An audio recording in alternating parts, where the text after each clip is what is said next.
영화 초반, 주인공은 누나가 마법검에 대한 실험을 하는 것을 목격합니다. 하지만 실험은 실패하고 누나는 점차 다른 생명체로 변하는 결과를 겪습니다. 스승마저 실험 실패 후 의식을 잃어 누나를 구할 방법을 알지 못합니다. 실험 실패 후 의식을 잃었습니다. 누나는 점점 용으로 변해 날아갑니다. 근처 마법사들이 용을 보고 마법으로 공격합니다. 하지만 주인공은 누나가 도망칠 수 있도록 모든 공격을 막습니다. 이 대륙은 수천 년 동안 존재해 왔습니다. 난쟁이들이 한때 여기에 살았지만 용들에게 쫓겨 대륙 가장자리에 숨어 살아야 했습니다. 그 후 마법사들이 태어났고 인간들도 이 대륙에 나타났습니다. 영화의 시작 이후 5년 후 우리 주인공은 오펀이라는 이름을 사용하며 자신에게 돈을 빌리고 갚지 않은 두 아이를 쫓고 있습니다. 아이들을 잡기 위해 마법을 사용해야 했고 돈을 갚으라고 요구했습니다. 하지만 아이들은 돈이 없다고 불평했고 그는 아이들을 때렸습니다. 마침 왕실 경찰관인 한 여자아이가 수배 중인 이 두 아이를 쫓고 있었습니다. 아이들은 돈이 없다고 항변했지만 그는 아이들에게 매를 들었습니다. 그 아이들은 수배 중이었기 때문입니다. 그녀가 다트 2개를 던졌는데 행인에게 맞자 오펀이 나서서 말합니다. 두 아이는 그 틈을 타 도망치고 소녀는 오펀에게 부탁해야만 했습니다. 잠재우는 다트에 실수로 맞은 사람을 치료해달라고. 소녀는 그가 퇴출된 마법사라는 것을 알고 있었고 그래서 그는 그날의 일을 떠올립니다. 그날의 일을 그러고 나서 오펀은 평소 가던 식당에 가서 식사를 합니다. 주인의 아들 매직은 오펀이 마법사라서 신이 납니다. 주인은 세상의 많은 사람들이 다른 사람들을 속이려고 마법사라고 주장하지만 오펀은 진짜 마법사입니다. 그의 용 모양 목걸이는 송곳니의 탑에서 마법사들에게 주는 것이기 때문입니다. 매직의 어머니도 마법사였기에 오펀은 자신도 마법을 쓸 수 있을지도 모른다고 생각합니다. 매직도 마법을 쓰고 싶어 합니다. 매직은 오펀에게 가르쳐 달라고 하지만 오펀은 수업료를 요구합니다. 주인은 오펀이 단골이라는 점을 이용해 자신의 아들을 꿰지 않기를 바랍니다. 하지만 오펀은 매직의 열정과 마법사, 혈통 때문에 그가 여전히 마법사가 될 수 있다고 믿습니다. 갑자기 두 아이가 돌아와 조건을 갖춘 거래를 제안합니다. 그에게 빚을 갚는 조건으로 말이죠. 그러려면 그는 우아한 옷을 입고 아이들과 함께 어딘가에 가야 합니다. 고아는 사람들이 거리에 나오는 모습이 예전보다 줄었다는 것을 알아채고 안경 쓴 아이는 최근 수상한 일들이 벌어져서 사람들이 잘 나오지 않는다고 말한다. 한편 마법사들은 여전히 고아의 여동생이 변신시킨 용을 사냥하고 있다. 그녀는 그들 중에 자신의 옛 스승을 발견하고 공격하지 않고 돌아서기로 한다. 고아는 이제 두 아이에게 이끌려 귀족의 집으로 사기를 치러 간다. 이 가족의 어머니와 딸은 고아가 수면제를 거래하는 귀족이라는 말을 듣고 밖으로 나가자고 한다. 처음부터 계획을 이해하지 못했던 고아는 끌려가서 그에 대해 터무니없는 소문들이 많이 돌아다니자 그는 힘들어하기 시작합니다. 갑자기 그 가족의 둘째 딸이 나타나 자신이 모든 것을 듣고 그 세 사람이 사기꾼임을 알고 있다고 밝힙니다. 두 아이는 오펀에게 세뇌된 척 연기하는 동안 그는 자신이 마법사임을 증명하며 그 소녀에게 송곳니탑의 마법사가 한때 그녀의 아버지를 만나러 왔던 기억을 되살리게 합니다. 하지만 그녀의 아버지는 2년 전에 돌아가셨습니다. 그녀는 아버지를 만나러 왔던 사람이 근육질에 머리를 뒤로 묶은 검은 머리였다는 것을 희미하게 기억합니다. 이제 오펀의 스승이 용을 쫓아 이 마을까지 왔습니다. 그 소녀는 오펀에게 5년 전에 자신이 방금 묘사한 사람과 매우 흡사한 남자가 와서 그들에게 검을 주었다고 말합니다. 방금 묘사한 사람과 아주 닮은 남자가 여기 와서 그들에게 검을 주었다고 합니다. 갑자기 용이 오펀 일행이 머무는 저택으로 날아옵니다. 그는 소녀를 쫓아 그녀의 어머니와 언니가 숨어있는 창고에 도착합니다. 그곳은 어머니와 누나가 숨어있는 창고였습니다. 그는 마법으로 문을 열고 자신의 누이이기도 한 용과 마주합니다. 하지만 그녀는 오빠를 무시하고 불을 뿜어 상자를 태우고 검을 가져가려 합니다. 검을 가져가려고 합니다. 마법사들이 도착하여 밖에서 용을 공격하고 오퍼는 누이를 돕기 위해 그들을 쓰러뜨리러 달려갑니다. 오퍼는 누나를 돕기 위해 서둘러 그들을 쓰러뜨립니다. 선생님과 다른 이들이 마법으로 공격하지만 그는 다시 한번 몇 년 전처럼 마법으로 공격을 막는다. 그 공격들을 막아낸다. 그러자 용이 오펀에게 불을 뿜지만 그는 어떤 기술을 사용하여 공격을 막고 소멸시킨다. 과거로 돌아가 보면 대륙 북쪽에는 마법사들이 모여 살고 훈련하는 송곳니의 탑이 있다. 그곳에서 마법사들은 함께 생활하고 훈련한다. 이곳에서 가장 강한 사람은 차일드맨과 그의 제자들이며 오퍼는 예전에 그의 5제자 중 한 명이었다. 그의 5제자 중 하나였다. 그는 매일 제자들을 가르치고 그들에게 최고의 마법으로 자신을 공격하게 하지만 그는 그들의 모든 기술을 손쉽게 무력화시킨다. 고아의 여동생 아젤리는 혼돈 마법사로 알려져 있습니다. 그녀는 친구들에게 말썽을 일으키는 버릇이 있으며 차일드맨의 최고의 제자이기도 합니다. 그녀의 마법은 주변을 뒤흔들지만 차일드맨의 마법은 여전히 그녀의 공격을 막을 수 있습니다. 고아는 그녀에게 조금 자제해 달라고 하지만 그녀는 이렇게 진지한 것을 선호합니다. 결과적으로 그녀는 선생님에게서 50번째 자아 성찰 과제를 받았습니다. 그러자 아젤리는 고에게 자기 반성문을 대신 써달라고 부탁했습니다. 그녀는 글쓰기를 좋아하지 않으므로 그는 그녀가 더 적은 말썽을 일으켜서 글을 쓸 필요가 없게 되기를 바랍니다. 달지 친구들은 아젤리에게 아이들 반 수업이 다른 반의 민원이 들어올 정도로 산만하니 행동을 조심하라고 조언합니다. 문제가 더 생기면 해산해야 할지도 모릅니다. 더 큰 문제가 생기면 그들은 해체될 것입니다. 말도 안 되는 발명품을 자주 만드는 하는 학생이 자신이 만든 로봇을 가져왔습니다. 방금 만든 로봇을요? 그래서 오퍼는 엉뚱한 발명품 파괴자로 나섰습니다. 그때 그의 반은 다른 사람들에게 자주 피해를 주고 서로 놀리기도 했지만 정말 재미있었습니다. 다른 사람들에게 폐를 끼치고 서로 장난을 치는 일이 잦았지만요. 현재로 돌아와서 오퍼는 감옥의 두 아이, 아니 정확히 말하면 2명의 난쟁이와 함께 있습니다. 그는 쉽게 도망칠 수 있었지만 수배자가 되고 싶지 않아서 아직 떠나지 않았습니다.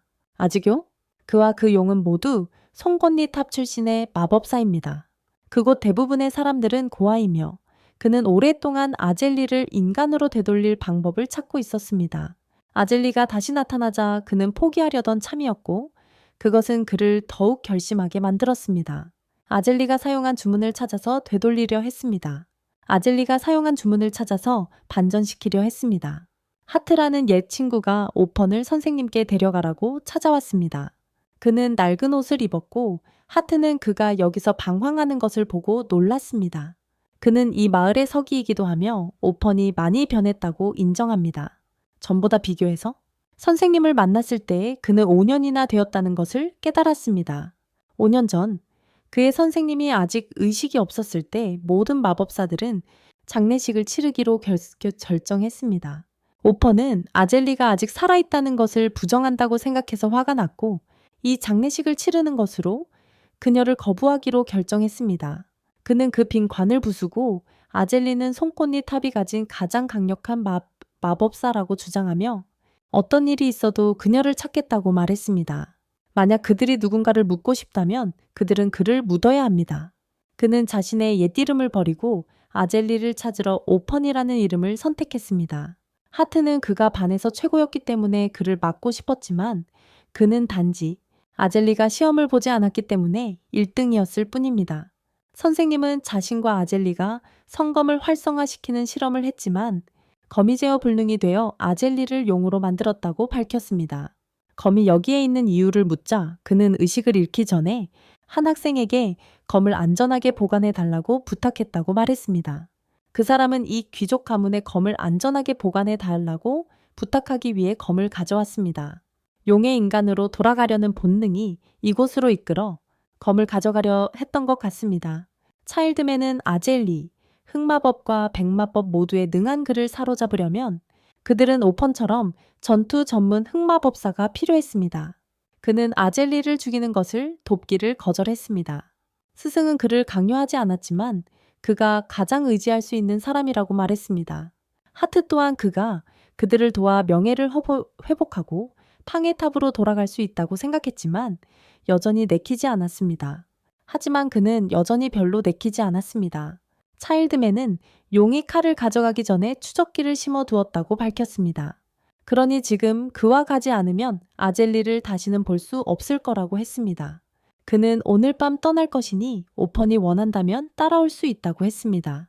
그러자 오퍼는 여관으로 돌아와 짐을 쌌습니다. 그는 곧 돌아와 집세를 지불하겠다고 약속했습니다. 그러고는 귀족의 집으로 가서 창고를 수리해 주었습니다. 그에 따른 이 마법 반지를 그에게 보수로 주었습니다.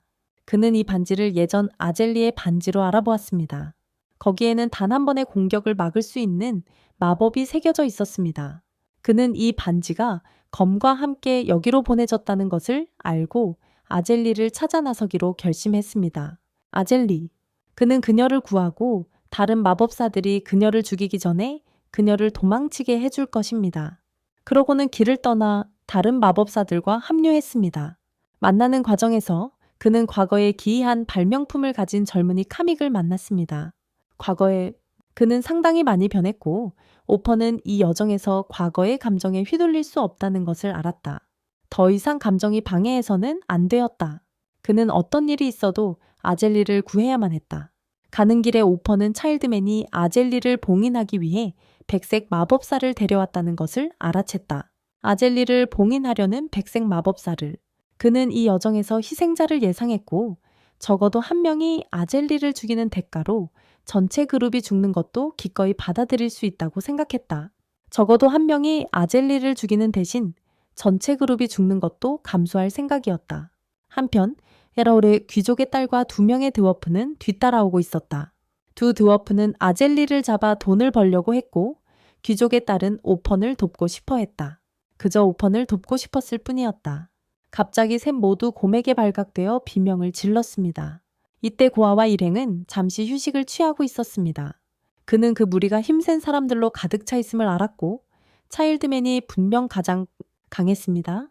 그는 아젤리를 구하기 위해 그들을 모두 물리칠 수 있을지 몰라 먼저 떠나기로 했습니다. 그는 아젤리의 기척을 감지하고 그녀의 이름을 외치며 달아났습니다. 그는 그녀의 기척을 더욱 분명히 느끼며 계속 달리고 아젤리를 불렀습니다. 아젤리. 갑자기 불길이 휩쓸고 지나가며 숲의 일부를 태워버렸습니다. 그는 아젤리가 길을 터졌다고 생각했지만 용이 갑자기 불을 내뿜었다. 그에게로 오퍼는 피하려 하고 전진하려 했지만 그의 힘은 아젤리의 힘에 전혀 상대가 되지 않았다. 그는 그 순간에 방패를 들어 공격을 막을 수밖에 없었는데 바로 그때 차일드맨과 다른 마법사들이 도착했다. 코멧은 그를 치료하러 왔고 함께 온 백발 마법사는 서둘러 아젤리를 봉인하려 했다. 하지만 완료하기 전에 그는 불의 숨결의 제가 되었다. 그들은 나뉘어 아젤리에게 마법을 걸어야 했다. 그들은 흩어져 아젤리에게 주문을 외워야 했다. 고아는 칼을 발견하고 재빨리 달려가 잡으려 했다. 그는 칼을 들고 달렸고 아젤리가 그를 뒤쫓았다. 차일드맨은 하트에게 고아를 뒤쫓게 했고 그 다음 코멧이 소멸되었다. 하트가 따라잡아 코멧의 죽음을 고아에게 알리며 만약 그가 조금만 도왔더라면 코멧은 죽지 않았을 것이라고 그리고 그가 하려던 일은 헛수고였다고 말했다. 아젤리만이 그 칼을 사용하는 방법을 알고 있기 때문이다. 고아는 돌아갈 생각이 없었기에 하트와 싸울 수밖에 없었다. 그는 고아를 어둠으로 감싸고 공격하려 했지만 고아는 마법으로 맞섰다. 그때 다른 3명이 달려들다가 실수로 하트의 머리를 쳤습니다. 그는 그들이 곰을 처리하는 것을 도왔고 이것이 자신이 옳다고 생각하는 일일지도 몰라 하트를 돕기로 했습니다. 자신이 옳다고 생각하는 일일지도 몰라서였습니다. 그러고 나서 돌아와 보니 용이 차일드맨을 제외한 모든 사람을 처리했습니다. 그는 그를 지원하러 갔고 함께 맞서 싸웠습니다.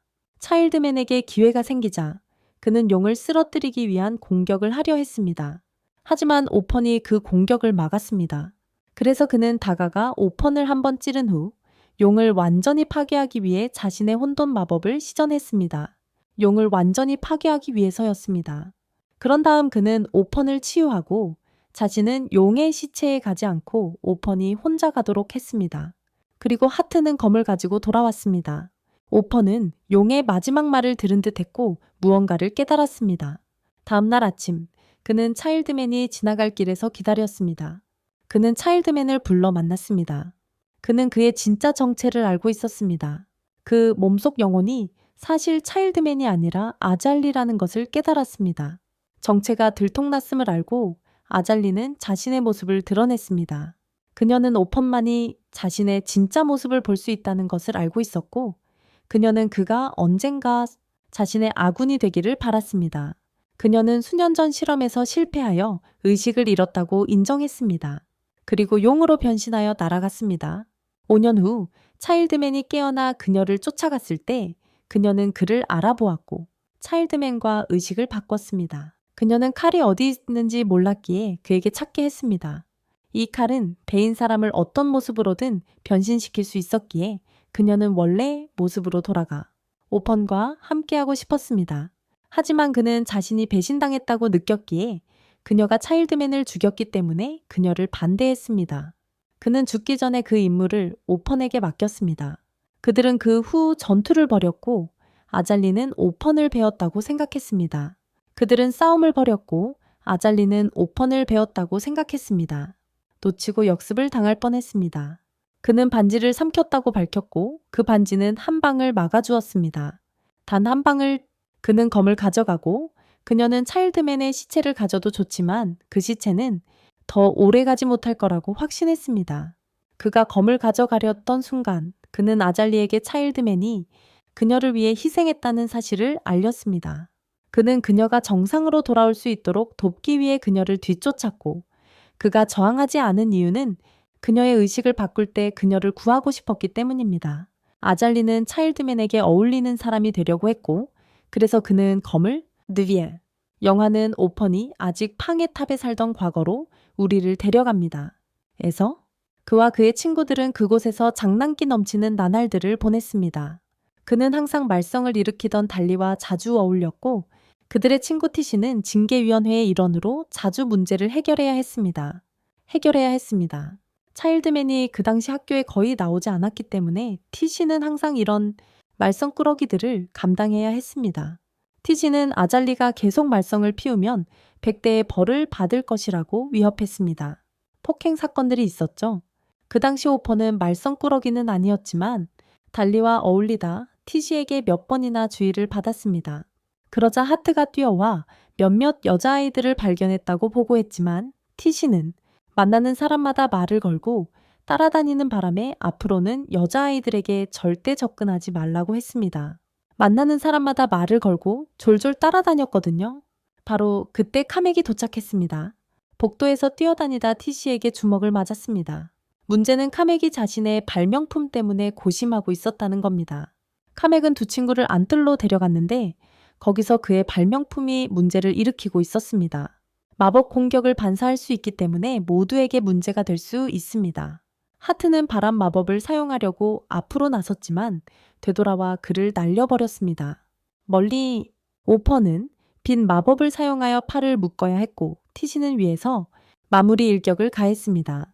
다음날 아침 아질리는 오펀을 여행에 초대하러 왔습니다. 그들이 떠나기 위해 마차에 올라탔을 때 그는 여전히 어디로 가는지 몰랐습니다. 잠시 둘러본 후에야 그는 아질리가 자신을 집으로 데려가고 있다는 것을 깨달았습니다. 방문을 위해 그들은 고아원에 보내졌던 예전 마을로 돌아왔습니다. 그들은 예전 고아원으로 돌아갔습니다. 아질리는 오펀이 그곳에 보내졌던 날을 기억했습니다. 그때 그녀와 티시는 아직 그곳에서 친구였고 오펀이 도착했을 때 매우 흥분했습니다. 그와 두 명의 언니들은 그곳에서 많은 추억을 함께 했습니다. 그러다 어느 날 두 소녀가 방해탑으로 끌려갔고 그는 자신이 그곳으로 끌려가기 전까지는 그들을 다시 보지 못했습니다. 그들은 그들이 알던 사람들의 무덤을 방문했습니다. 그런데 갑자기 오펀이 돌아섰을 때 아질리는 사라졌습니다. 그녀는 근처 폐허가 된 집으로 들어갔고 오펀이 지나가는 순간 그는 아질리를 여러 번 불렀지만 대답이 없었습니다. 갑자기 누군가 그의 이름을 부르며 고아원으로 가서 그의 여동생을 구하라고 말했습니다. 그가 돌아왔을 때 조용해서 그는 조심해야 한다는 것을 알았습니다. 그가 들어가자마자 갑자기 발이 걸려 칼을 떨어뜨렸습니다. 생물이 그에게 달려들었지만 그는 마법으로 그것을 파괴했습니다. 그가 더 안으로 들어가자 양동이가 그의 머리에 떨어졌습니다. 그가 계단을 올라가자 또 다른 천이 그의 머리에 떨어져 그를 놀라게 했습니다. 그가 방에 들어가자 그는 아질리가 해를 입는 모습과 나타난 유령을 보았습니다. 그를 공격해 그는 화가 나서 유령이 거의 움직이지 않고 있었기 때문에 공격을 보지 못했습니다. 가만히 있었죠. 그는 아질리 걱정을 많이 했지만 이제는 선택지가 하나뿐이었고 그의 다음 행동으로는 집 전체가 무사하지 못할 거라는 걸 알았습니다. 그래서 그는 하트 미러라는 주문을 사용했고 그로 인해 집 전체가 무너졌습니다. 그러자 근처에 있던 아질리도 고에게 졌다는 사실에 놀랐습니다. 그날 밤 그녀는 고에게 물건을 가져다 주었습니다. 그는 그녀가 다치지 않은 것에 놀랐고 그녀는 아무 일도 없었던 것처럼 그를 돌아오라고 부르기까지 했습니다. 그는 그녀가 다치지 않은 것에 놀랐고 그녀는 아무 일도 없었던 것처럼 그에게 돌아오라고 말했습니다. 아무 일도 없었던 것처럼 말이죠. 그는 아지리가 자신을 속였다는 것을 바로 알았습니다. 양동이와 천은 전에도 아지리가 그를 속이는데 사용했던 것이었기 때문입니다. 아지리는 아무것도 모르는 척했지만 그는 아지리에게 매우 화가 났습니다. 그는 아지리가 자신의 장난을 너무 넘어섰다는 것을 알았고 코믹의 로봇이 날뛰는 사건 역시 아지리의 소행이라고 확신했습니다. 그녀는 고에게 칼을 돌려주며 그것이 정말로 아지리가 꾸민 장난이라는 그의 의심을 확인해 주었습니다. 아지리는 고에게 자신을 걱정해줘서 고맙다고 말했습니다. 그들은 함께 떠났고 아지리는 만약 미래에 정말로 이런 일이 일어난다면 그가 반드시 자신을 찾아야 한다고 말했습니다. 현재로 돌아와 고아는 아달리의 목숨을 구했던 기억을 여전히 떠올렸다. 그녀는 다시 자신을 찾아 떠나기로 결심했다. 고아는 이제 자신의 마차에 두 사람이 있다는 것을 알았다. 그는 두 사람 모두에게 모습을 드러내라고 했고 젊은 아가씨와 마법사일 거라고 추측했다. 고아는 그들이 자신을 왜 따라오는지 물었다. 젊은 아가씨는 세상을 보고 싶어 어머니에게 편지를 남기고 떠났다. 마법사는 고에게서 마법을 배우고 싶어 수업료를 지불하겠다고 했다. 마법사는 아버지와 이 일을 상의했으니 고아는 걱정하지 않아도 된다고 했다. 마법사는 같은 학교에 다녔던 젊은 아가씨를 알고 있었다. 매직이 고에게 어디로 갈 계획이냐고 물었고 그는 거기에 볼 일이 있다며 탑으로 돌아가겠다고 말했습니다. 송곳니 탑으로 말이죠. 가는 길에 세 사람은 페니르 숲에 도착했습니다. 이 숲에는 많은 위험한 생물들이 살고 있고 송곳니 탑에 도착하려면 여기를 통과해야 했습니다. 클레어가 목욕하러 갔을 때 매직에게 지켜보라고 부탁했지만 그는 마법을 사용하여 몰래 엿봤습니다. 클레어를요? 클레어는 누군가 자신을 쳐다보는 것 같은 느낌을 계속 받았지만 매직은 그녀가 착각하는 것이라고 말했습니다. 그저 착각이라고요? 고아는 그런 쓸데없는 일에 마법을 쓴 매직에게 한 수 가르쳐 줘야 했습니다. 요령들이죠. 그가 떠난 후 클레어는 저쪽에서 무슨 일이 일어나고 있는지 물었습니다. 매직은 아무것도 아니라고 말하며 돌아섰지만 우연히 그녀를 보고 돌에 맞았습니다. 머리를 맞았습니다. 그들이 여정을 계속하는 동안 오퍼는 자신이 마법을 사용하는데 3년이나 걸렸다는 사실을 믿을 수 없었습니다. 매직은 가르치기 시작한 지 2주 만에 마법을 사용했는데 말입니다. 그를 가르치기 시작한 지 말이죠. 아마 이름이 다 말해주는 것 같습니다. 이런 속도라면 매직은 1년 안에 마법사가 될 겁니다. 클레어는 매직이 이제 오펀처럼 옷을 입고 있다는 것을 알아챘습니다. 어쨌든 이건 고아의 옷이었고 클레어는 그의 바지를 입고 있었죠. 바지를 그녀가 자신의 사이즈에 맞게 고친 것을 그는 잘 알고 있었습니다. 이제 팡해탑에 도착하려면 이 숲을 건너야 했고 3주 더 여행해야 했습니다. 잠시 후 고아는 그 관측소를 피하고 싶어서 방향을 바꿨습니다. 관측소를 만약 그들이 마법사라는 것이 발각되면 교회에 신고될 것입니다. 교회는 왕실과 같은 영향력을 가진 종교단체이며 마법사들을 극도로 증오합니다. 그날 밤 숲속에 멈춰 섰을 때 고아는 2명의 얹혀 사는 사람들 때문에 여행 준비로 가져온 음식이 거의 다 떨어져졌다는 것을 알았습니다. 클레어는 자기가 요리할 수 있다고 주장했지만 그녀가 요리한 음식은 아무도 먹을 수 없었습니다. 클레어는 요리할 수 있다고 주장했지만 그녀가 요리한 음식은 아무도 먹을 수 없었습니다. 매직은 그들이 계속 다투는 것을 원치 않았기에 음식을 찾으러 숲으로 들어갔습니다. 매직은 길을 잃고 뱀의 공격을 받았습니다. 한 소녀가 그를 발견했을 때 그는 마법 방패로 뱀을 막았습니다. 매직이 마법사이고 근처에 스승이 있다는 것을 알게 된 소녀는 그에게 그리고 그의 스승에게 떠날 것을 권했습니다. 그녀는 이 숲에 조종당하고 있었고 떠날 수 없었습니다. 그녀는 이곳이 매우 위험하다고 생각했고 그들이 가능한 한 빨리 떠나야 한다고 생각했습니다. 그녀의 이름은 피에나였고 외부인이 결코 찾을 수 없는 마을에 살았습니다. 그가 그녀의 마을에서 음식을 구걸했을 때 그들은 이미 와 있었는데 매직의 일행이 불법으로 숲에 침입했기 때문입니다. 피에나는 매직을 보호하려 했지만 그들은 고아원 쪽에도 사람들을 보냈습니다. 지지 쪽에 피에나는 사원의 수녀였기에 그들에게 복종하지 않으면 그녀 또한 벌을 받을 것입니다. 반면 고아원 쪽의 고아는 마을 사람들과 싸우고 있었고 클레어를 보호해야 했습니다. 매직은 피엔에게 보호받는 동안 말이죠. 하지만 그는 영리하게 주문을 외워 그들이 눈치채지 못하게 하고 뱀을 떨어뜨렸습니다. 도망칠 구실을 만들어야 해. 하지만 마을 사람들에게 총과 마법이 있었고 예상치 못했던 매직은 총에 맞았어. 반대편에 있던 오퍼는 마법을 사용해서 마을 사람들을 물리쳤고 매직이 잡혔다는 것을 알고 그를 구하러 갔어. 2명의 드워프도 마을에서 잡혔어. 그들은 오펀의 무리를 공격하라고 마을 사람들에게 밀고 한 사람들이었지.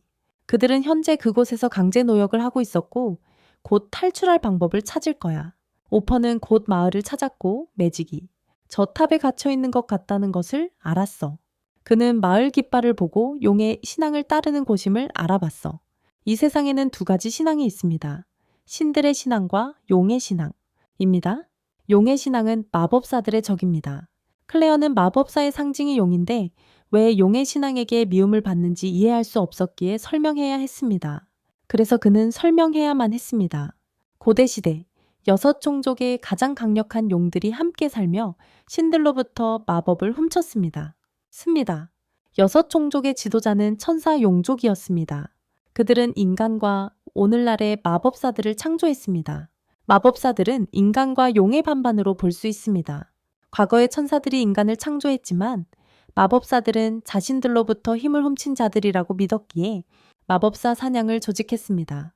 그래서 천사들이 사라지자 사냥도 끝났고 낡은 사상을 고수하는 몇몇 사람들만이 천사들의 이념을 유지했습니다. 그래서 그들은 마법사에 대항하기 위해 용의 신앙을 세웠습니다. 갑자기 마을 한가운데서 힘의 급증이 나타났고 오퍼는 그것이 이 숲의 지배자 페니르임을 알게 되었습니다. 마을 사람들은 그것을 지배자라고 부르며 숭배하기 시작했습니다. 고아는 탑에 도달하려면 늑대를 극복해야 한다는 것을 알았습니다. 그는 클레어에게 관측소로 가서 여기서 일어나는 일을 보고하라고 요청했습니다. 그런 다음 마을 우두머리에게 발각되어 총구를 겨냥당했습니다. 고아는 재빨리 도망쳤고 곧 마을 사람들에게 둘러싸였습니다. 그는 마법을 사용하여 맞서 싸워야 했지만 손에 칼에 찔렸습니다. 늑대도 그의 뒤에 다가왔습니다. 늑대는 그에게 자신이 가진 것을 보호할 힘을 얻기 위한 거래를 할 준비가 되었는지 물었습니다. 그의 것들을 말입니다. 그러자 그는 어지러워져서 기절했습니다. 그 후 피에나는 마을 사람들에게 늑대가 자신에게 한 말을 알렸습니다. 하지만 그녀는 그들이 듣고 싶어하는 말만 하고 진실을 감췄습니다. 그녀는 그 후 오펀에게 마을 장로에게 반대하지 말라고 몇 마디 했습니다. 마을 장로에게? 그는 나중에 감옥에서 깨어났고 신문을 받을 때 아무 말도 하지 않았습니다. 솔루라는 또 다른 사람이 와서 오펀이 팡타워 출신의 흑마법사라고 밝혔지만 장로는 흑마법사라도 자신의 총에는 당해낼 수 없다고 생각했습니다. 자신의 총에는 그는 내일부터 오펀을 신문할 계획이었습니다. 그때 솔루는 피에나가 오펀에게 음식을 가져다 주는 것을 보았습니다. 그는 그녀가 이전에 늑대의 말을 잘못 전달했다는 것을 알고 있었지만 그녀가 여전히 마을 사람들을 위해 최선을 다하고 있었어요. 이때쯤 매직은 의식을 회복했습니다. 총에 맞고도 살아남았다는 사실이 믿기지 않았습니다. 그가 살아남은 이유는 너무 늦기 전에 그녀가 치유 마법을 사용했기 때문이었습니다. 늦기 전에 피에나는 부모 없이 이 집에서 혼자 살았고 그녀의 유일한 일은 마을 사람들을 진정시키는 것이었죠. 적절한 때에 나타나 적절한 말을 하는 것. 매직을 구한 것은 그녀의 자발적인 행동이었습니다. 이때 마을 원장이 도착했습니다. 그는 피엔에게 짐을 싸서 마을 사람들과 함께 떠날 준비를 하라고 했습니다.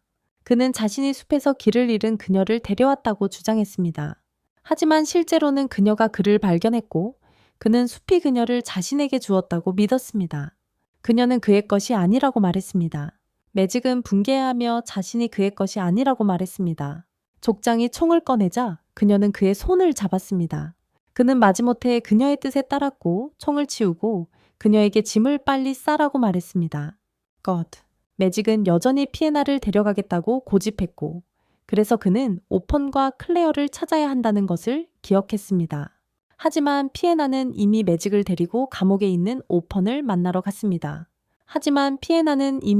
데리고 감옥에 있는 오펀을 만나러 갔습니다. 그는 페니르에게 정신공격을 받아 지금 움직일 수 없었다. 이것은 그가 이전에 그러한 공격에 대처하도록 훈련받았기 때문이었다. 보통 사람이라면 지금쯤 정신이 붕괴되었을 것이다. 매직은 오펀이 실력이 부족해서 붙잡혔다고 생각했지만 그는 이미 피에나를 구할 방법을 찾았다. 오펀은 매직이 소녀 앞에서 괜히 강한 척하는 것을 꿰뚫어 보고 있었다. 그는 또한 피엔에게 이전에 자신의 정신을 치유해 준 것에 대해 감사했다. 그러자 피에나는 탑으로 돌아갔다. 두 드워프가 자신의 그룹에 대한 정보를 이 마을에 누설하여 현재 상황을 초래했기에 오펀은 매우 화가 났지만 그는 곧 매직이 그를 막기 전에 둘 다 상대해야 했습니다. 이때 솔루가 내려왔습니다. 그는 칼을 뽑아들고 오펀에게 달려들었습니다. 매직이 개입하려 하자 그는 옆으로 던져졌습니다. 그 후 솔루는 오펀과 싸우기 시작했고 오펀이 단지 움직일 수 없는 척 했음을 깨달았습니다. 한참 싸운 후 그는 갑자기 오펀의 과거 이름을 알게 되었습니다. 한편 클레어는 산림 감시원들을 데려왔지만 그들은 감히 교회에서 이곳에 접근하지 말라는 지시를 받았기 때문에 들어오지 못했습니다. 그래서 클레어는 혼자 들어가야 했습니다. 솔루가 오펀에 대해 알고 있던 이유는 5년 전 오펀이 그의 재능으로 차일드맨의 후계자로 점찍혔기 때문이었다. 그때 솔루는 검을 뽑았다. 오펀은 그가 교회 세력의 암살자 죽음의 대가임을 깨달았다. 교회에 반대하는 자들을 처리하기 위해 특별히 파견된 자였다. 둘 다 서로가 이 황량한 곳에 왜 있는지 몰랐다. 누구도 대답하기 전에 클레어는 시간을 절약하기 위해 솔루를 기절시켰다. 그녀는 산림감시원들을 데려왔기에 오펀은 그녀에게 길을 터주고 떠나게 해달라고 부탁했다. 그가 다시 자신을 떠날 것을 알기에 그녀는 거절했지만 피에나가 내려와서 클레어는 오펀의 말에 따라 행동했습니다. 그녀는 의식을 잃은 사람들을 오펀에게 맡기고 자신은 마을 사람들과 함께 남기로 했습니다. 솔루가 암살자라는 것을 그의 마음을 들여다보고 알았습니다. 그녀는 오펀에게 솔루를 구해달라고 부탁했습니다. 이 마을에서 자신을 잘 대해준 유일한 사람이었기 때문입니다. 이 마을에서 말이죠. 솔루는 예전에 교회 신자였지만 이곳으로 도망친 마을 촌장을 암살하기 위해 왔습니다. 이곳으로 도망친 촌장 말입니다. 그녀는 원래 페니르를 진정시키기 위해 이곳에 왔지만 마을 촌장은 마을 사람들의 신임을 얻었고 적극적으로 총을 만들고 있었습니다. 왕실에서 총기 사용을 금지했음에도 불구하고 마법사들과 싸웠습니다. 그녀는 마을 지도자가 자신을 이용해 숲의 심장을 찾으려 한다는 것을 알았고 일단 그것을 찾으면 자신을 없앨 것이기에 나쁜 일이 일어나기 전에 자신에게 가장 소중한 사람들을 구하고 싶었습니다. 운명이라면 죽음이 두렵지 않았습니다. 친구들을 사귀었으니까요. 그녀는 친구들을 사귀었기에 운명이라면 죽음이 두렵지 않았습니다. 오펀은 이 대답에 지쳐 그녀의 요청을 거절하며 만약 그녀가 지금 그의 손에서도 벗어나지 못한다면 더는 강한 척하지 말라고 했습니다. 그러자 살루는 의식을 되찾았고 오펀은 그와 거래하고 싶다고 말했습니다. 그와 살루가 마을 지도자에게로 안내하는 조건으로 검을 돌려주겠다고 했습니다. 한편 매직은 피에나를 보호하기 위해 그녀와 함께 있었습니다. 오펀은 마을 대장 집에 살루와 함께 갔습니다. 그는 대장이 숲의 심장과 무엇을 모의하는지 알고 싶어 했습니다. 그는 협상을 시도하여 자신을 죽이려는 자의 이름을 대장에게 알려줄 계획이었습니다. 살루는 그가 자신을 배신하고 있다는 것을 알고 급히 달려들었지만 오펀에게 날려버렸습니다. 마을 대장은 총을 꺼내 쏘려 했지만 오펀은 재빨리 피하며 총에 마법을 걸었습니다. 대장은 용족을 이기기 위한 힘이 필요했습니다. 그가 방가쇠를 당기는 순간 총이 폭발했습니다. 그는 죽었지만 교회가 대륙 전체를 파괴할 수 있는 끔찍한 것을 숨기고 있다는 사실을 오펀에게 알렸습니다. 그것은 대륙 전체를 파괴할 수 있는 것이었습니다. 살루는 자신의 임무를 완수했다고 느끼고 돌아가기 시작했습니다. 한편 클레어는 산림 감시원들을 설득할 수 없었습니다. 그녀는 여기서 친구들을 기다리고 싶었습니다. 갑자기 작은 강아지 한 마리가 클레어에게 달려왔습니다. 산림 감시원들은 그것을 쫓아내고 때렸지만 강아지는 그녀에게 뛰어올랐습니다. 그들은 그것이 페니르의 새끼라고 알려주었습니다. 페니르가 근처에 있다는 것을 알고 그들은 먼저 도망쳤습니다. 마을 사람들은 마을 촌장의 죽음을 발견하고 피에나가 이끌어주길 바랐습니다. 하지만 오퍼는 스스로 결정해야 한다고 생각했습니다. 그들은 그의 말을 듣지 않고 오펀을 쫓아 숲의 중심으로 안내하도록 강요하기로 했습니다. 숲의 심장부로 피에나와 매직이 뛰쳐나와 그가 쫓기는 것을 보고 도와야 했습니다. 페니르는 피엔에게 마을 전체를 처리하기 전에 떠날 시간을 주었습니다. 그녀는 매직과 헤어졌습니다. 오퍼는 현재 숨어 있었습니다. 그는 살짝 엿보았고 누군가에게 발각되었습니다. 그래서 그는 그 사람을 기절시키고 총을 빼앗았습니다. 그 후 매직을 만나 그와 함께 갔습니다. 그들은 곧 옥상으로 몰리고 포위되었습니다.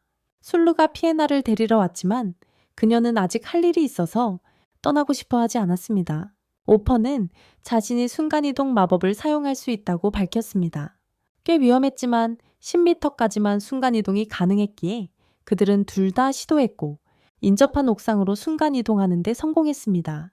그들은 일시적으로 도망쳐 클레어를 만났는데 갑자기 페니르가 나타났습니다. 마을을 파괴하기 시작했고 오펀의 일행은 그것을 막기 위해 달려야 했습니다. 자신의 자식들을 가지고 협박했지만 상대는 아랑곳하지 않고 마음대로 하라고 했습니다. 부활 마법을 사용할 수 있으니 원하는 대로 하라고 말이죠. 원래 피에나를 마을에 보낼 때 마을에 기회를 준 것입니다. 자신이 부활시켜 마을을 감시하도록 보낸 시체였습니다. 마을의 족장이 숲의 심장에 손을 대려는 음모에 대해 매우 화가 났습니다. 숲의 심장에 말이죠. 이제 족장이 죽었으니 마을 전체가 같은 일을 꾸미고 있으니 그들을 엄하게 처벌해야 했습니다. 오퍼는 그것을 허락하지 않고 어떤 일이 있어도 막을 것입니다. 그러고는 총을 꺼내 몇 발 쏘았지만 아무런 효과가 없었습니다. 늑대가 정신 마법으로 그를 공격했지만 그는 마법으로 그것을 풀었습니다. 그는 늑대의 능력이 시선 접촉을 통해 공격하는 것이라는 것을 알았기에 단지 그 시야를 제한하여 마법을 풀 필요가 있었습니다. 그런 다음 그는 클레어를 엿볼 때 사용했던 것처럼 빛의 굴절 마법을 사용하라고 마법에게 말했습니다. 마법은 늑대 주위의 굴절 영역을 만들었고 오펀이 총을 던져 마법으로 폭발시키기에 충분했습니다. 늑대는 쓰러졌지만 오펀과 그의 일행을 놓아주기로 했습니다. 그것은 전에 차일드맨을 만났고 이번에는 오펀을 살려주겠다는 약속을 지키기로 했습니다. 피에나가 도착했을 때 그것은 여전히 마을을 처리하는 데 집착하고 있었습니다. 피에나가 도착했을 때 그것은 여전히 마을을 처리하는 데 집착하고 있었습니다. 그녀는 늑대의 힘을 일부 가지고 있었고 마을을 지키기 위해 자신을 희생하기로 결심했습니다. 늑대는 더 이상 피에나를 제어할 수 없다는 것을 알았기에 그녀도 처리하기로 했습니다. 하지만 클레어가 일어서서 늑대 새끼를 들어 올렸습니다. 그것이 펜리르를 숲으로 쫓아냈습니다. 펜리르는 그들에게 숲을 건드리지 말라고 그들의 자유는 영원하지 않을 것이라고 경고했습니다. 영원하지 않을 거라고. 다음 날 아침 두 난쟁이가 숨어있던 곳에서 나왔습니다. 그들은 오펀이 펜리르에게 불태워졌다고 생각했지만 그는 그들에게 빚을 상기시키러 왔습니다. 빚을 갚으라고. 피에나는 다른 곳으로 마을 사람들과 함께 떠났습니다. 그녀는 페니르의 부하가 되는 것을 피하도록 도와준 매직과 오펀에게 감사했습니다. 하수인이 되는 것을 그녀는 매직이 위대한 마법사가 되기를 바랐습니다. 오펀의 무리는 길을 떠났고 매직은 여전히 피에나를 걱정했지만 그래도 그는 마법사가 되고 싶은 마음이 더 컸습니다. 그때 클레어가 뛰어나왔고 그녀는 늑대 새끼를 데리고 있었습니다. 오펀은 그들이 이미 먹여 살펴야 할 입이 하나 더 늘었다는 것을 알았습니다. 가는 길에 오펀은 교장 선생님이 자신의 운명에 대해 했던 말, 자신의 스승인 차일드맨을 뛰어넘을 것이라는 말을 꿈꿨습니다. 그는 깨어나 방금 떠올린 말들을 의심했습니다. 얼마 지나지 않아 세 사람은 공식적으로 방탑을 보았습니다. 매직은 그곳에서 진정한 마법사가 될 것이라고 믿었습니다. 이때 학교에서는 5번째 장로가 암살당했다는 소식이 들려오기 시작했습니다. 이대로라면 곧 모든 장로들이 죽임을 당할 것입니다.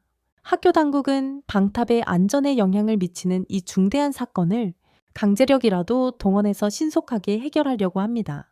차일드맨의 마지막 제자 포트는 이 모든 일이 차일드맨이 아잘리 찾기에 나선 이후로 시작되었다는 것을 깨닫습니다.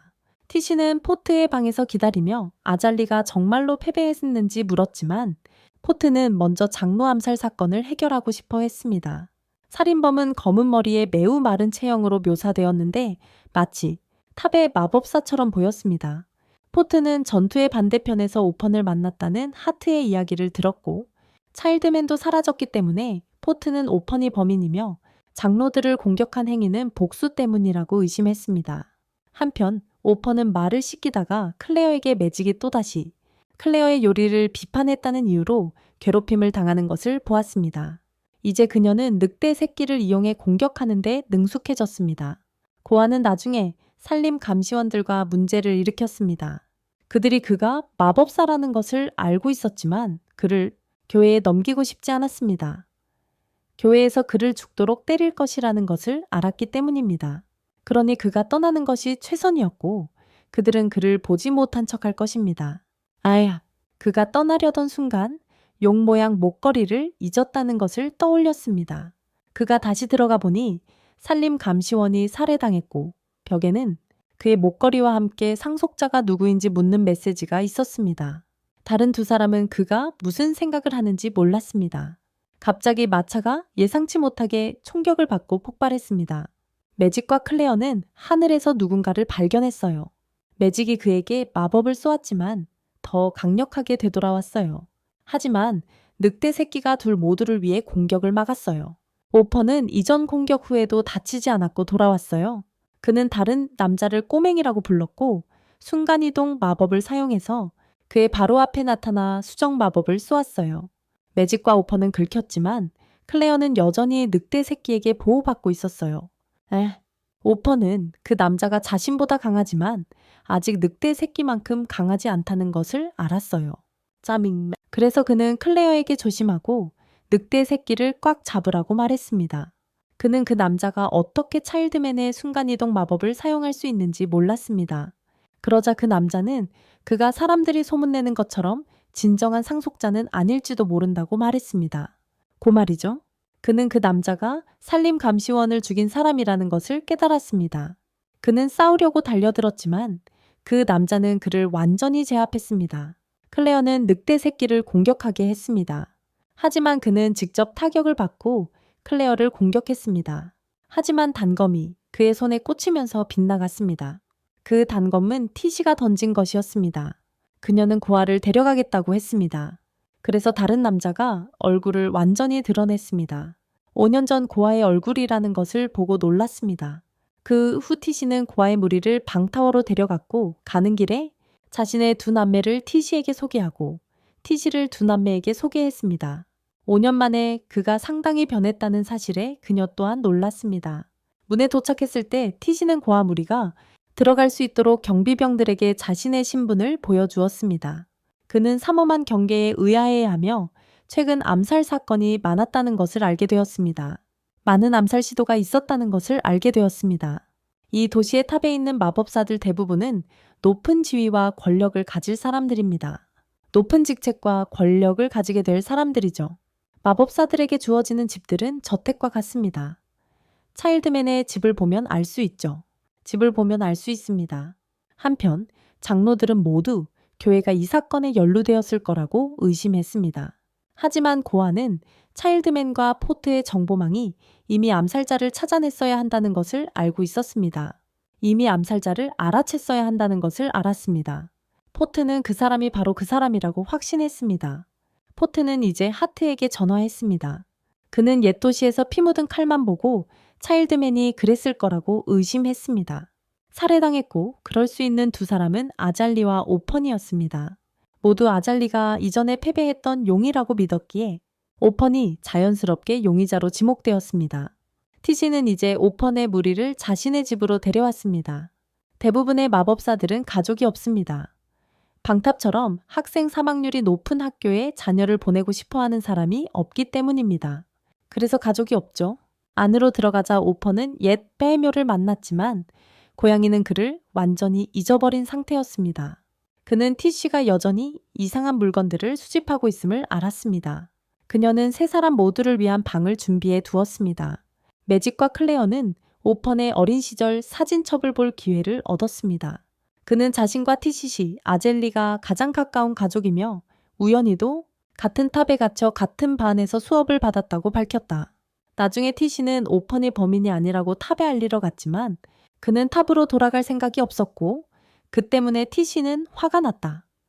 왜냐하면 그와 포트는 둘 다 고집이 세었기 때문이다. 그날 저녁 오펀은 티시에게 아젤리와 차일드맨에 대해 말해야 한다는 것을 알았다.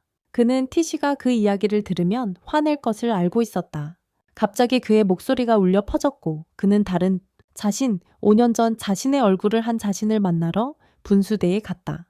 그 사람은 자신을 이곳의 암살자, 유령이라고 생각했다. 고아의 과거, 옛 이름 크라이란 셀로우를 가진 자.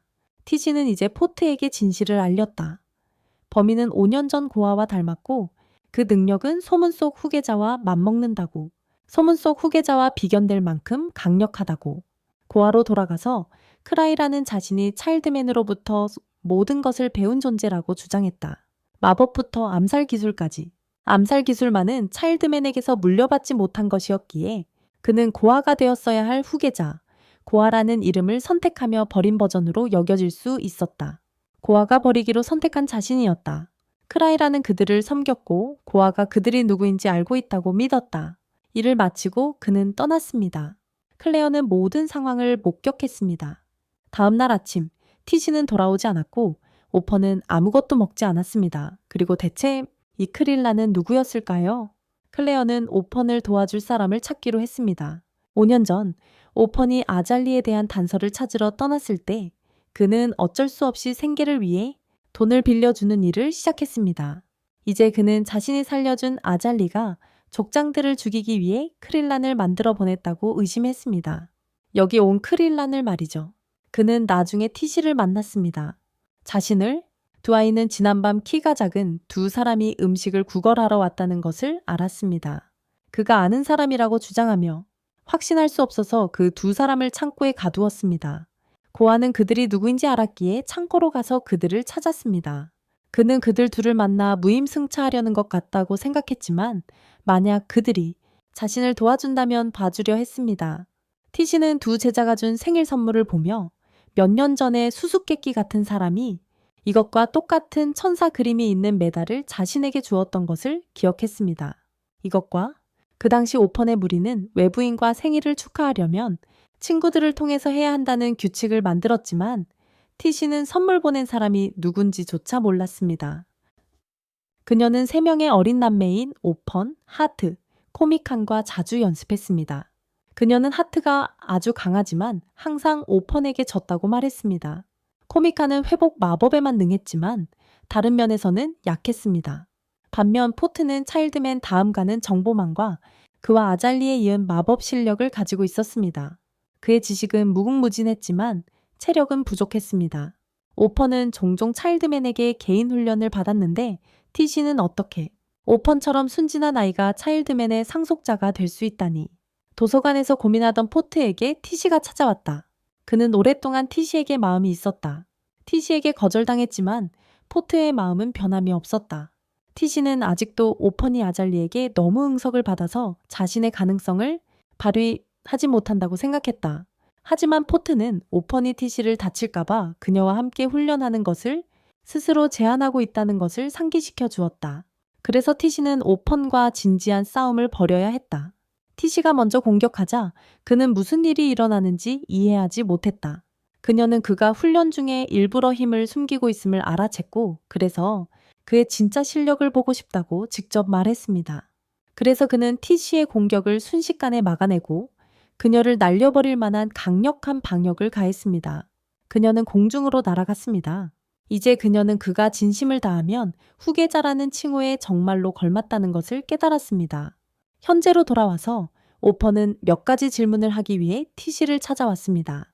그는 몇 년 전에 수수께끼 같은 선물을 보고 편지에 적힌 필체가 코미킨의 것임을 알아챘습니다. 메시지의 필체가 코미킨의 것이었습니다. 한편 클레어와 2명의 작은 사람들은 이제 오펀을 위해 암살자를 조사하는 임무를 맡았습니다. 오펀을 위한 암살자를 조사해야 했습니다. 티시는 코미킨이 전투에서 죽으면서 탑 전체의 기능이 거의 완전히 정지되었다는 사실을 알렸습니다. 코미킨이 전투 중 사망했기 때문입니다. 하트는 다른 마을에서 비서로 일하고 있었고 아잘리는 사라졌으며 마스터, 차일드맨은 2달째 실종된 상태였습니다. 오퍼는 무슨 일이 일어났는지 알고 있었지만 말하려 하지 않았습니다.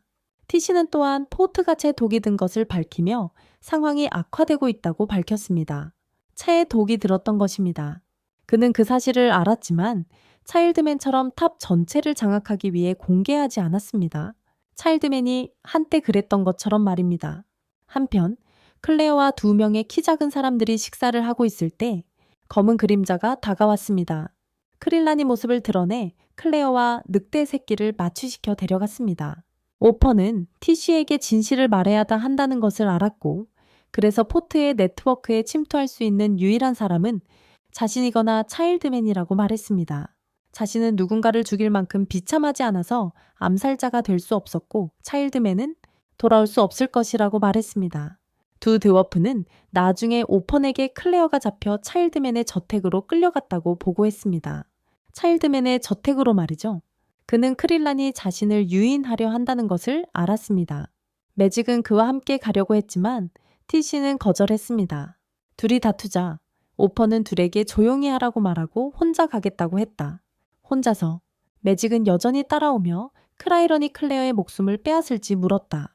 그는 크라이런이 정말로 그를 유인하려 한다면 그런 짓은 하지 않을 거라고 알았다.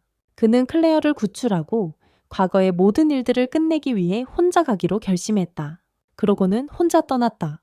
매직은 따라가려 했지만 티시의 제자가 매직에게 수년 전에 탑이 궁정을 위해 뛰어난 사람들을 훈련시키고 싶어 해서 그들은 차일드맨을 교사로 초청했다고 말했다. 그는 가장 재능 있는 아이들을 선택했고 그때부터 사람들은 그들을 귀하게 여기기 시작했다. 차일드맨의 아이들, 고아는 가장 재능이 뛰어났고 차일드맨의 모든 기술과 마법을 전수받았지만 사람을 죽일 수 없다는 약점이 있었습니다. 그가 떠나자 탑은 누군가 고아를 따라가 그를 설득하여 궁정으로 돌아오게 할까봐 두려워 사람들을 그 뒤에 붙였습니다. 그들은 고아가 추격자를 물리치고 죽도록 내버려 두었을 거라고 의심했습니다. 자세한 내용은 몰랐지만 매직은 고아가 그들이 생각하는 사람이 아니라고 생각했기에 여전히 그를 돕고 싶어 했습니다. 티시도 따라갔습니다. 고아는 이제 차일드맨의 저택에 도착했습니다. 차일드맨은 그에게 모든 사람에게는 이용할 수 있는 약점이 있다고 가르쳤다. 오퍼는 사람을 죽이는 것을 감히 하지 못하는 단 하나의 약점만 가지고 있다고 여겨졌고 암살자 버전의 그는 그 약점을 극복했다. 그래서 이제 그는 약점 없는 강력한 적과 맞서야 했다. 하지만 그는 차일드맨에게 약점 없는 적이라도 패배할 수 있다는 것을 증명하려 할 것이다. 물리칠 수 있다는 것을 그는 그 후 위로 날아올라 지붕을 통해 들어갔고 크라이란이 이미 그를 기다리고 있었다. 그들은 계속해서 마법을 걸고 차일드맨의 집을 파괴했다. 오퍼는 크라이란이 아젤리에 의해 만들어졌다는 것을 알고 있었고 그녀는 이 크라이란이 패배하기를 원했다. 고에 의해 그때서야 그는 자신의 유일한 약점을 극복할 수 있었습니다. 하지만 이제 크라이란은 자신의 의식을 가지고 있었습니다. 그는 고아를 물리치고 아젤리 곁에 유일한 존재가 되고 싶었습니다. 그들은 칼을 꺼내 싸웠지만 가까이 다가가자 여전히 마법을 사용했습니다. 그들은 계속해서 칼을 사용했고 고아는 크라이란의 팔을 베었습니다. 그는 자신을 물리칠 3가지 방법을 생각해냈다고 밝혔습니다. 이전의 방법이 하나였지만 다시는 통하지 않을 거라는 것을 알고 있었습니다. 2번째 방법은 그가 칼날을 쏘아낸 후에 달려들어 밟는 것이었습니다. 그의 발을 걸어 넘어뜨리려 했다. 하지만 크릴라는 마법으로 방역했고 오퍼는 제때 피할 수 없었다. 시간에 맞춰 피하지 못했다. 티시와 매직도 도착해서 경찰에 신고했다. 오퍼는 차일드맨 지하실에서 깨어났다. 크릴란이 그를 찾으러 내려왔고 차일드맨이 아젤리에게 마법사 살해 기계를 넘겼다고 밝혔다. 그것은 인형이었고 인형에 인물을 새기면 작동했다. 그것은 인형이었고 인물을 새기면 작동하는 것이었다. 아젤리는 항상 그를 관찰하고 있었고 그 인형을 작동시켜 원격으로 조종했다. 원격으로 조종했다. 그러자 크라이라는 성검을 꺼냈습니다. 아젤리 자신이 이 검으로 꼭두각시를 베어 오펀과 비슷한 형상으로 바꿔놓았던 것입니다. 그러고는 클레어도 마법에 걸려 꼼짝 못하고 있는 것을 발견했습니다. 크라이라는 클레어를 버리고 도망칠 수 없다는 것을 알았습니다. 그래서 오펀은 세 번째 방법을 써야 했습니다. 그는 검을 조종하며 크라이란에게 직접 마법을 걸어 공격했습니다. 차일드맨이 그를 괴롭힐 때 자주 쓰던 수법이었고 그는 주저없이 이 꼭두각시의 목을 꺾었습니다. 그가 생각해낸 방법은 죽일 각오로 싸우는 것이었습니다. 크라이란이 피를 흘리고 있지만 특이한 징후를 보이지 않자 그는 그가 인간이 아니라고 의심하기 시작했습니다. 티지와 매직은 오펀이 어디 있는지 모른 채 서서히 다가오고 있었습니다. 크라이란은 아직 죽지 않았습니다. 그는 여전히 아젤리가 필요로 하는 유일한 크라이란이 되기 위해 오펀의 목숨을 빼앗으려고 했습니다. 필요한 유일한 존재가 되려 했습니다. 그들은 서로에게 가장 강력한 주문을 걸었습니다.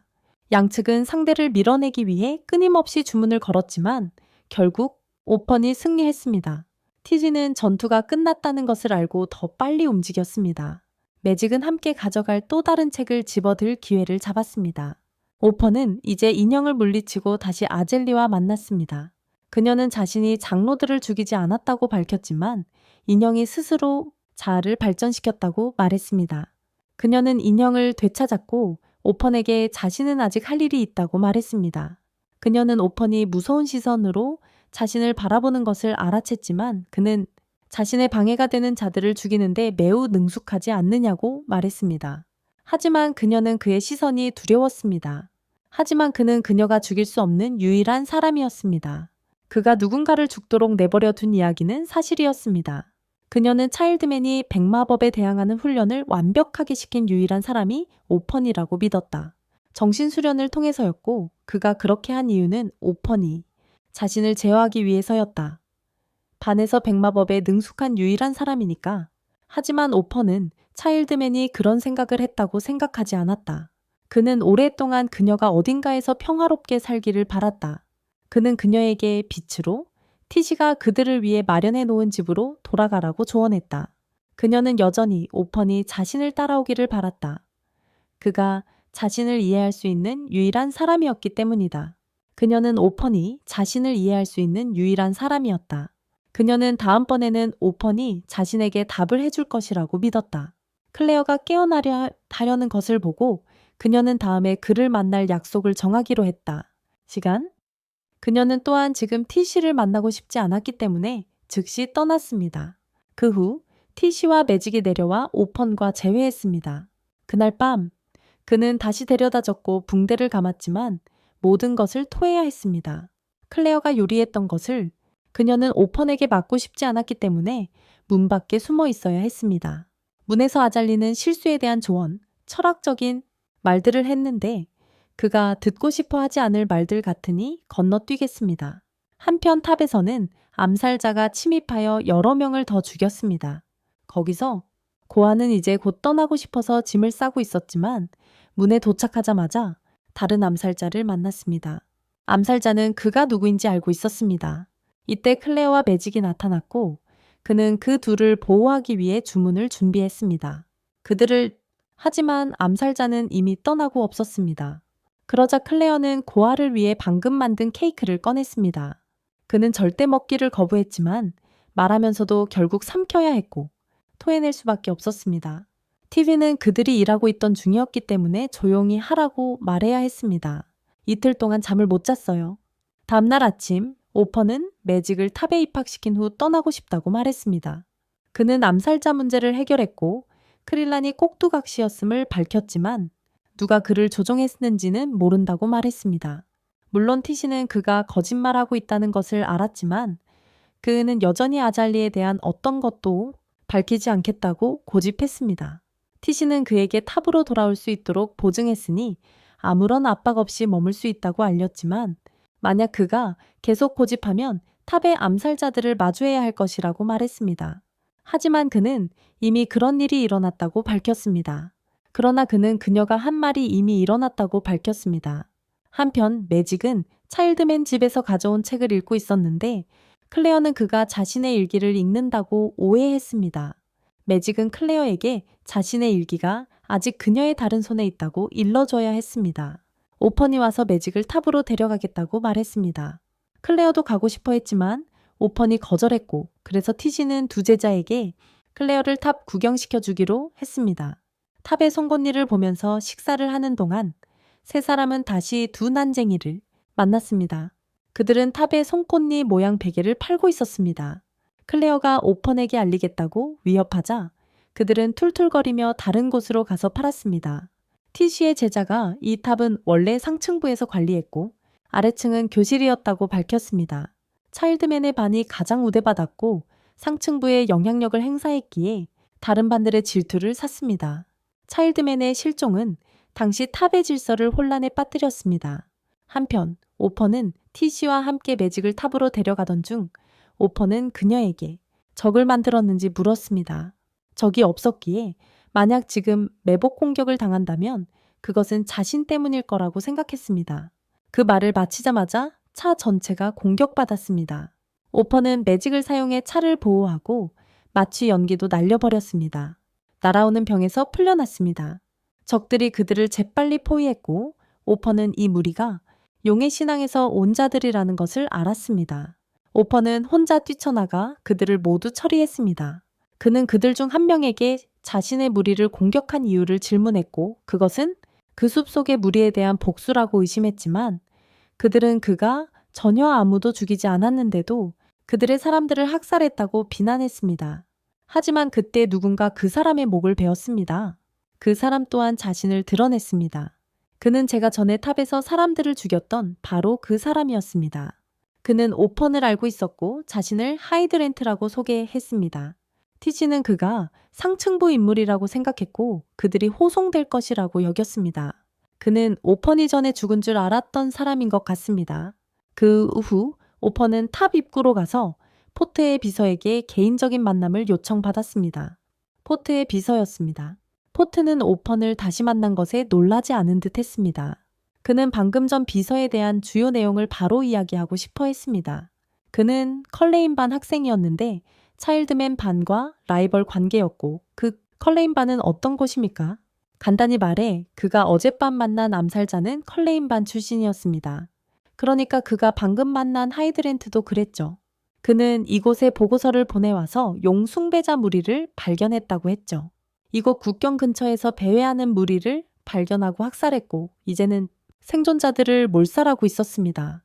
포트가 오펀만을 불러들인 이유는 티시가 이 소식을 듣고 화낼 것을 알았기 때문입니다. 하지만 오펀도 예외는 아니었죠.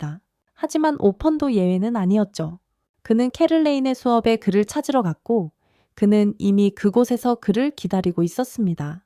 그가 하이드렌트를 찾으러 왔을 때 캐를레인은 그가 더 이상 이곳 학생이 아니라고 알려주었습니다.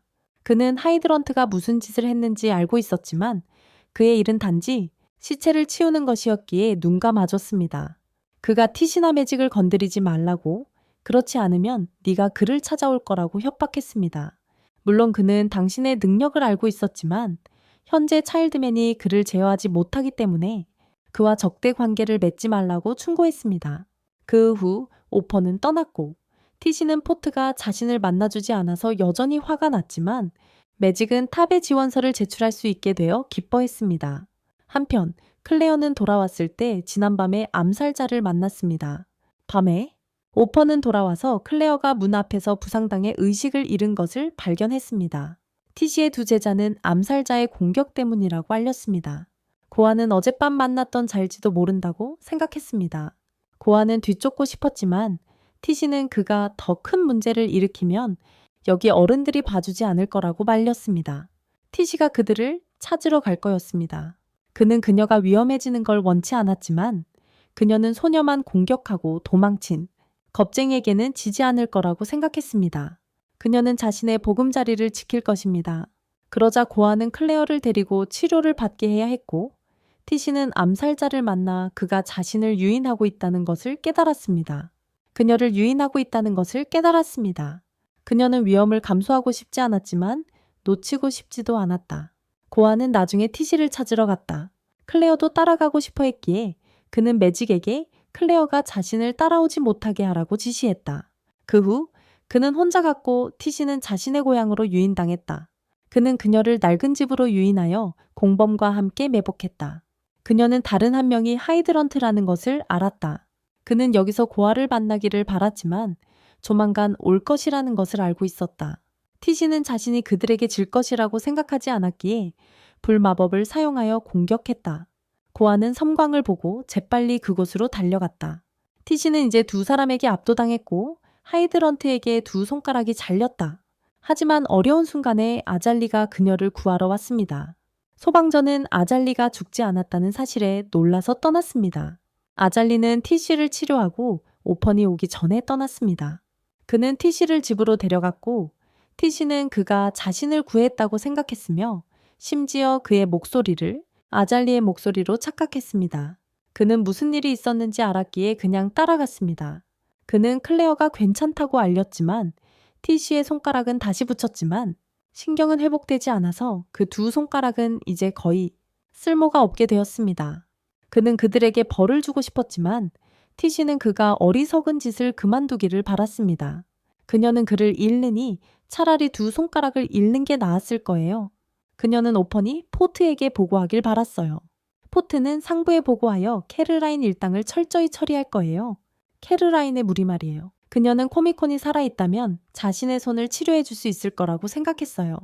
그저 코미콘이 죽은 후 거의 모든 사람들이 떠나고 그녀와 포트만 탑에 남았을 뿐이에요. 그래서 그녀는 오펀이 더 이상 자신을 혼자 두고 떠나지 않기를 바랐어요. 오펀은 나중에 마당에서 아잘리와 만나 그녀와 이야기를 나누었어요. 그녀는 캐르라인이 계획의 최종 단계에 들어섰다고 알려주었어요. 그들은 반대파 원로들과 싸워야 했고 반대로 그녀는 켈레인 측 원로들을 상대해야 했습니다. 켈레인 측 원로들이요? 그녀는 오펀에게 켈레인이 탑을 장악하려 하고 그들이 원하는 것은 브라운 가문의 지도라고 말했습니다. 브라운 가문의 지도를 원했습니다.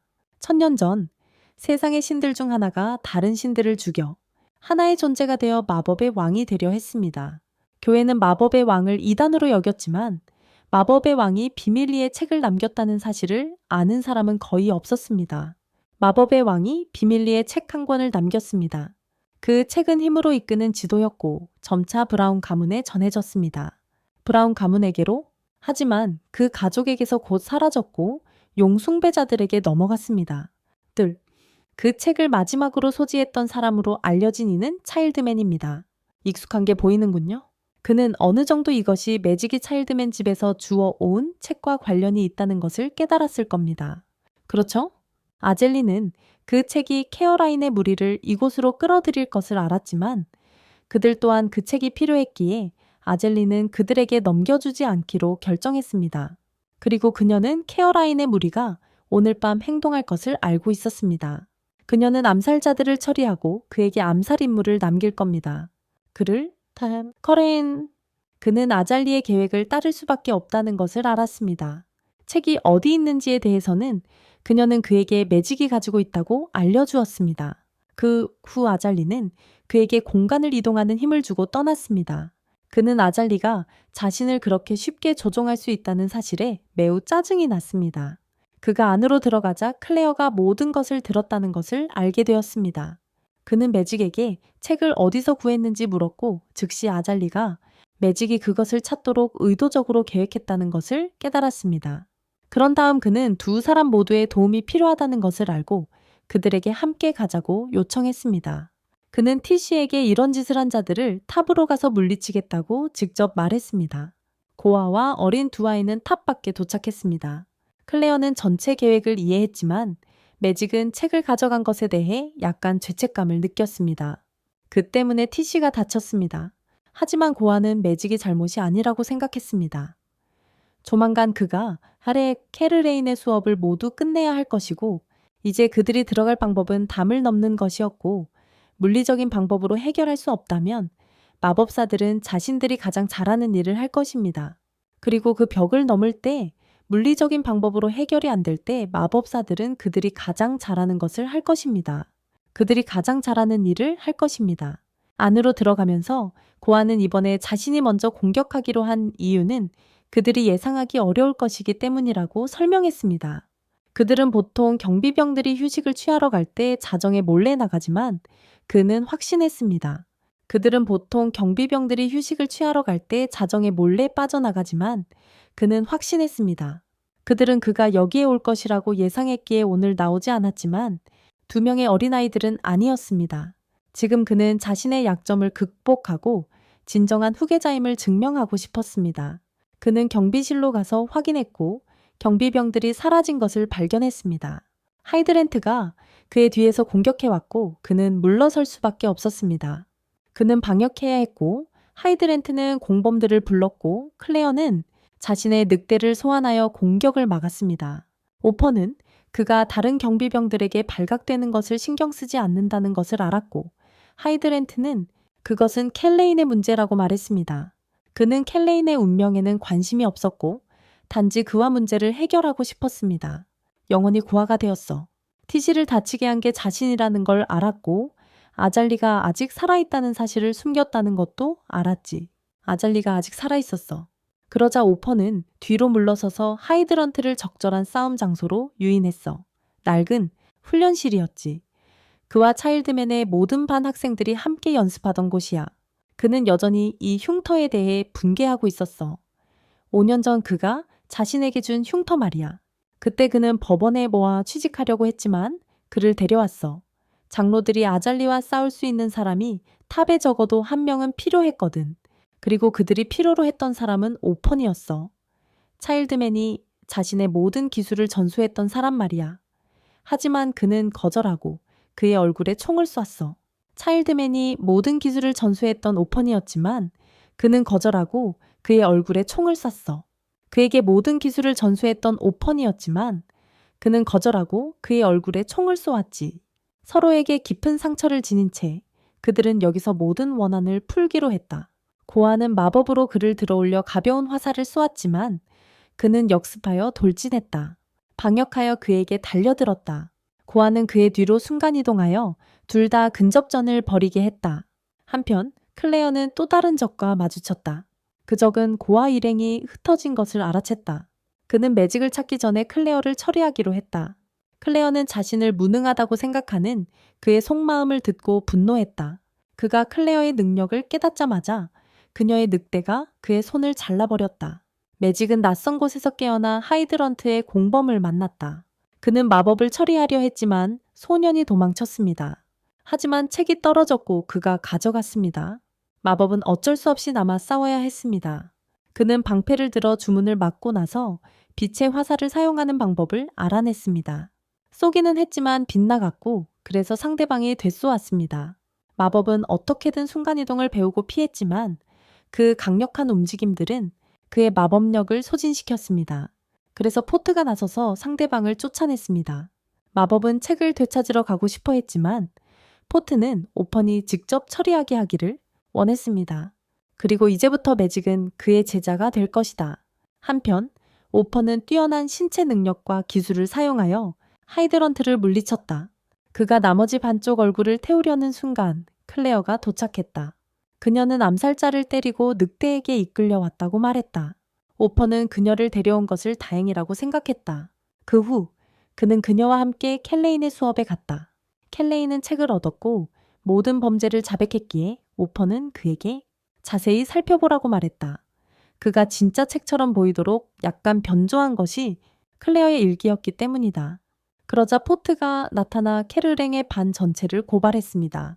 하지만 캐르랭은 포트에게 충분한 권한이 없다고 생각했고 오퍼는 그에게 하이드런트가 이미 서명한 기소장을 보여주었습니다. 하이드런트는 처음부터 그를 배신할 작정이었습니다. 그의 목표는 단지 복수였습니다. 그때 아잘리도 도착했습니다. 오퍼는 포트가 전부터 아잘리가 살아있다는 것을 알고 있었다는 것을 깨달았습니다. 캐르랭은 아잘리를 죽이려 했지만 오펀이 차일드맨에게 배운 궁극의 기술로 제압당했습니다. 하지만 아잘리는 캐르랭 같은 자는 죽일 필요 없다고 말했습니다. 그녀는 캐를레인의 모든 학생들이 자신이 아직 살아있다는 사실을 잊도록 마법을 걸었다. 그리고 나서 그들은 모두 체포되었다. 그 후 그들은 모두 체포되었습니다. 포트는 차일드맨이 죽었다는 것을 예상치 못했지만 차일드맨이 했던 것처럼 이곳을 장악하려 할 것이다. 차일드맨이 한 것처럼 아잘리는 진짜 책을 가지고 있었고 그 책에는 세상이 멸망하는 것을 막는 비밀이 담겨 있다고 밝혔다. 세상의 멸망을 막는 비밀이 들어있다고 밝혔다. 그녀는 직접 조사할 것이고 오펀이 그녀를 찾고 싶다면 교회로 가라고 했다. 그래서 아잘리는 자신의 목표를 향해 계속 여정을 이어갔고 오펀은 계속해서 아젤리의 목표에 얽힌 미스터리를 밝히기 위한 그의 여정. 영화 1부가 여기서 끝납니다.